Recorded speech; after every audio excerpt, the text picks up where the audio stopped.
Hello friends, বিকেকে মাতারা garden চ্যানেলে সবাইকে স্বাগত জানাই। আমি কবিতা। আজকের বিষয় হলো জাপ পোকা সম্পর্কে কিছু আলোচনা ও কি করে পোকা দমন করা যায় সেই নিয়েই এই ভিডিওতে দেখাবো। গাছ প্রিয়সী বন্ধুরা, প্রত্যেকের বাগানে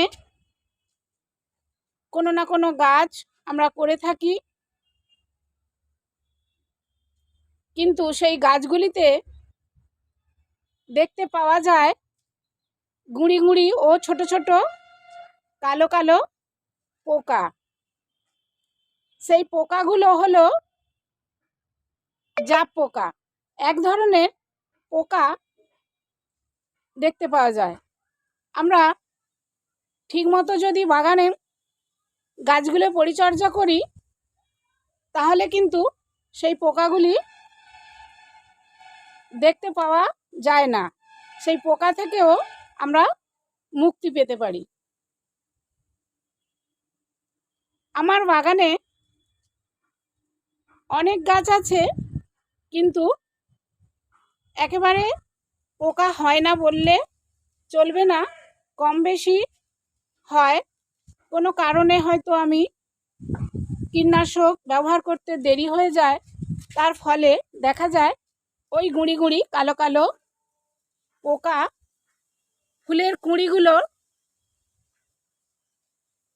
পাশে দেখবেন কালো কালো বসে রস শুষে খাচ্ছে। যখনই দেখতে পাওয়া যায় তখনই কিন্তু এইভাবে পরিচর্যা করে থাকি, তার ফলে আমার বাগানে জাপ পোকা একেবারে কম দেখতে পাওয়া যায়। এই গুঁড়ি গুঁড়ি ছোট ছোট পোকাগুলি বেশিরভাগ দেখতে পাওয়া যায় সিম, বরবটি, চন্দ্রমল্লিকা, বুগেনভিলিয়া আরও বিভিন্ন ধরনের শাক সবজি, ফুল ফল গাছে এই পোকা দেখতে পাওয়া যায়। এই পোকাগুলি কচি কচি পাতাগুলির রস শুষে নেয়, তার ফলে কুঁড়িগুলো একেবারে ছোট হয়ে যায়, ফুল বড় ফোটে না, গাছের বৃদ্ধি অনেকটা কমে যায়, পাতাগুলি কুঁকড়ে যায়, গাছগুলি একেবারে বড় হয় না। পোকাগুলিকে যখনই পিঁপড়ে খেতে আসে, সেই পিঁপড়ের জন্য কিন্তু মিলিবাগ সৃষ্টি হয়, তখনই গাছটা একেবারেই মারা যায়। এই রকম যদি আপনাদের গাছে হয়ে থাকে তাহলে কি করবেন বন্ধুরা, আমার অভিজ্ঞতা থেকে বলছি, আপনারা এই টিপস একবার ফলো করুন। আপনার সিম গাছ, বরবটি গাছ, আরও বিভিন্ন ধরনের যেসব গাছ এই গুঁড়ি গুঁড়ি জাপ পোকা আপনার হবে না। এই জাপ পোকা থেকে কিভাবে মুক্তি পাবেন? আপনার হাতের কাছে যে কোনো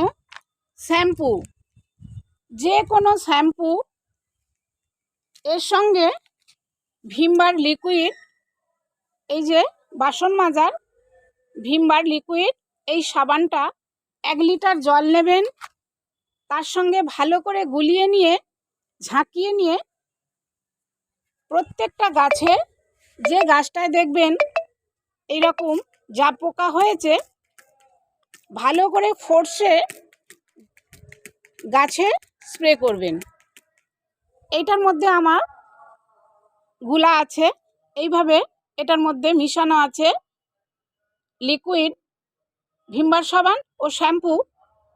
এইভাবেই আমি গাছে স্প্রে করি। আপনারাও এইভাবে স্প্রে করবেন, দেখবেন একেবারে জাপ পোকা উধাও হয়ে যাবে। আপনার গাছ হবে হেলদি ও চিরসবুজ, খুব সুন্দর।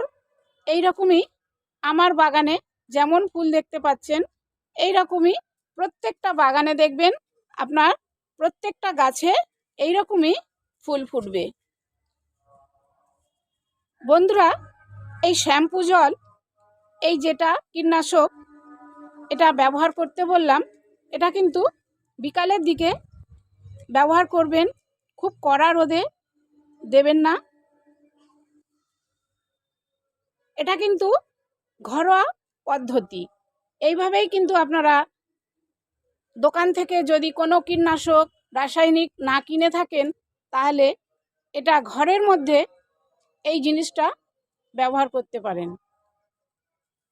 আর একটা উপায় বলতে পারি,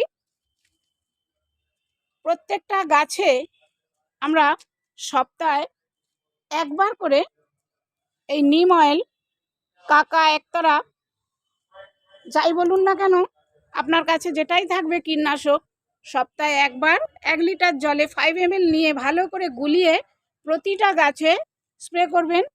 দেখবে একেবারে পোকা উধাও হয়ে চলে যাবে, এতে থেকে অনেকটাই মুক্তি পাবেন।